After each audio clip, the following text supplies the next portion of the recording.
સ્વયંને પૂરી રીતે આગમાં હોમવું ત્યારે જ મનુષ્ય જીવન છે સાર્થક થશે.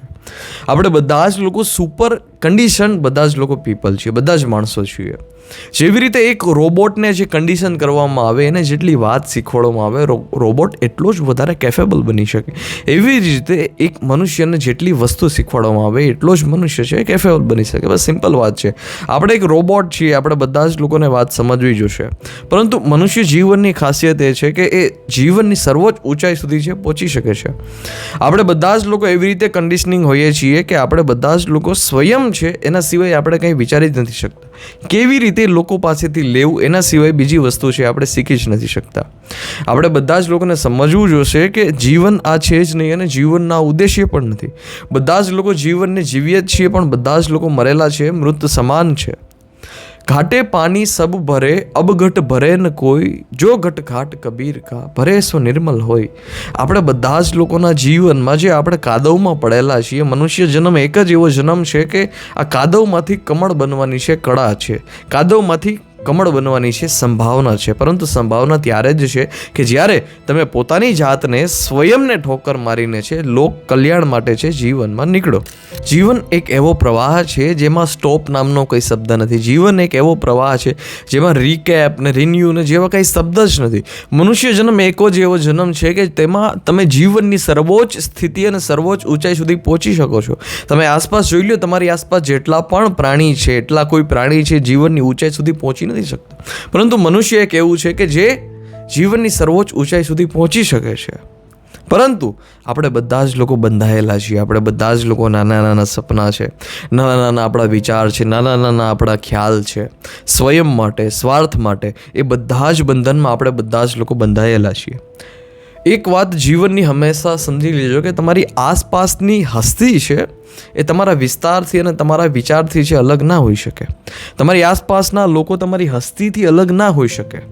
તમારી આસપાસ જેવા પણ લોકો છે, તમારી આસપાસ આળસુ લોકો છે, તમારી આસપાસ કાયર લોકો છે, તમારી આસપાસ બહુ ઝઘડાલુ લોકો છે, તમારી આસપાસ સુપર કન્ડિશન લોકો છે કે જે જીવનમાં પૈસા મેળવવા અને જીવનમાં ખોટી વૃત્તિ ફેલાવવા અને જીવનના ખોટા માર્ગ ઉપર જવામાં એવા બધા જ લોકોને આનંદ આવે છે. ને તમે થોડો સમય એના જોડે રહો છો, આળસુ માણસ જોડે, તો તમે પણ એવા જ બની જાઓ છો. એક વાત હંમેશા માટે યાદ રાખજો, તમારા જીવનમાં ના બુદ્ધ છે, ના કબીર છે, ના ઓશો છે, ના કૃષ્ણ છે, ના ભગતસિંહ છે, ના બોસ છે.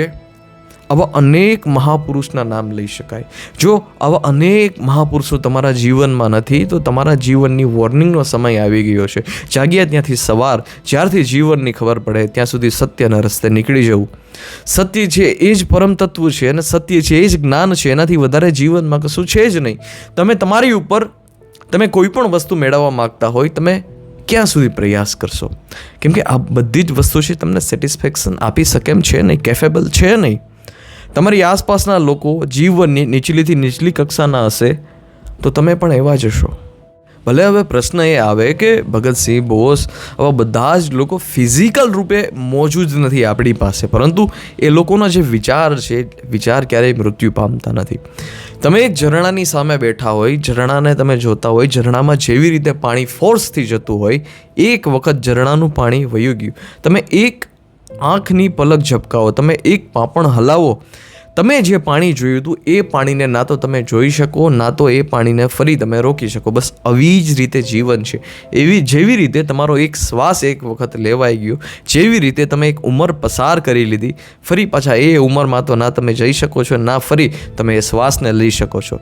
જીવનની ઊંચાઈ છે ધીરે ધીરે ધીરે ધીરે ધીરે છે નીચલા સ્તર સુધી જવા માંડે છે. કેમ કે આપણી આસપાસની લોકોની હસ્તી જ એવી હોય છે. પરંતુ જીવનમાં જ્યારે સત્ય આવે છે ત્યારે વૃત્તિ, વિચાર, ભાવના, એ બધી જ વસ્તુનો મોહ, આનું ચક્ર છે ને, જીવનનું ચક્ર તૂટી જાય છે.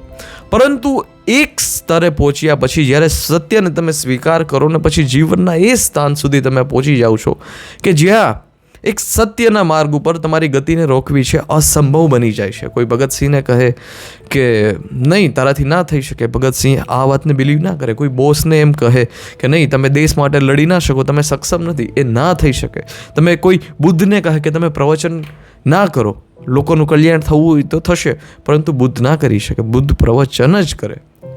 હા, પરંતુ આ એક જીવનની એવી સ્થિતિ પહોંચી જાય છે કે જ્યાં તમે બધી જ વસ્તુ કરતાં સત્યને વધારે મહત્ત્વ આપો છો, પરંતુ આના માટે એક કલેજું જોશે, આના માટે હિંમત જોશે, આના માટે તાકાત જોશે.